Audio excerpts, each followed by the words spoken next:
Show host Savannah Guthrie is pleading with the Arizona community for renewed help in the search for her missing mother, Nancy. In a heartfelt statement, the family is desperately asking for people to consult camera footage, journal notes, text messages, observations, or conversations that in retrospect may hold significance.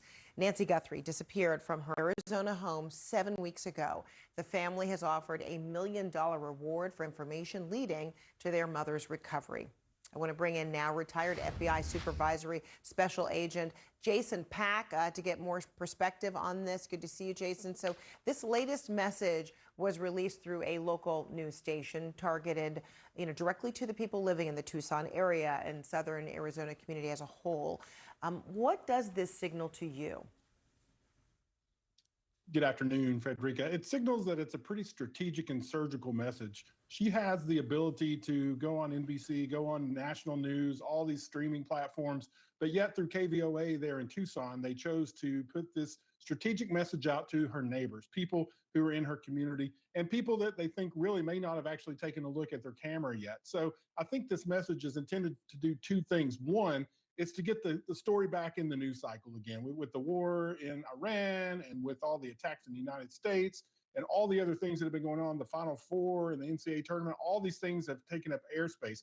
And so this message strategically placed hopefully will generate some more tips. Also, Fred, I think that investigators there should go re-canvass that neighborhood if they've not already, because what looks like nothing to some resident may be of interest to investigators. When a resident would look at the Ring camera and say, I really don't see anything here, it's better to let the investigators and the agents look at that just to make sure, because they may know some other details that may not be prudent or relevant to the neighbors there who have this video. Oh, yeah. So let's review some of those things that they're talking about that may be irrelevant seemingly to a lot of folks, but they want folks to zero in on, because in this message, the family is asking for people to, review their security camera footage, journal entries and text messages.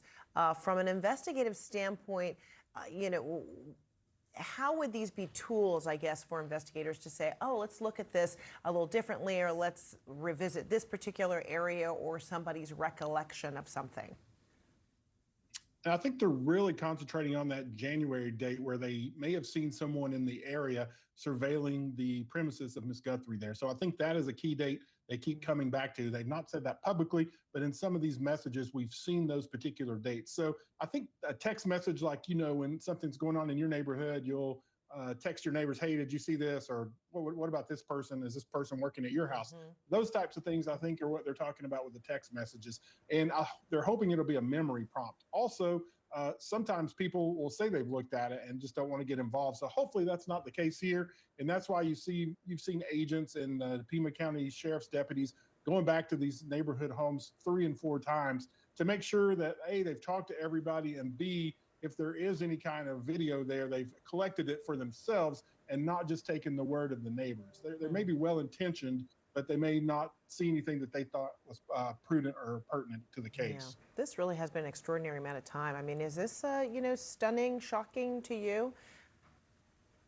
Each of these cases, Fred, have their own set of circumstances, and they all have different DNA, as what I call it. They have different things like search warrants that they've served, and they're waiting on those returns. There are months and months of data to go through there. So the work, even though we're not hearing anything about it publicly, which is a frustration among some people, that doesn't mean that the work is not going on behind the scenes. And I think the FBI and the Pima County Sheriff's Office continue to work. Hopefully the tip will come, like this message Savannah and her family sent out will prompt somebody to say, yes, okay, I haven't looked at it, come and take a look at it. I think that's what they're trying to do here, and hopefully that's the case. Yeah, all right, our hearts continue to break for them. Jason Pack, thank you so much. Thanks, Fred.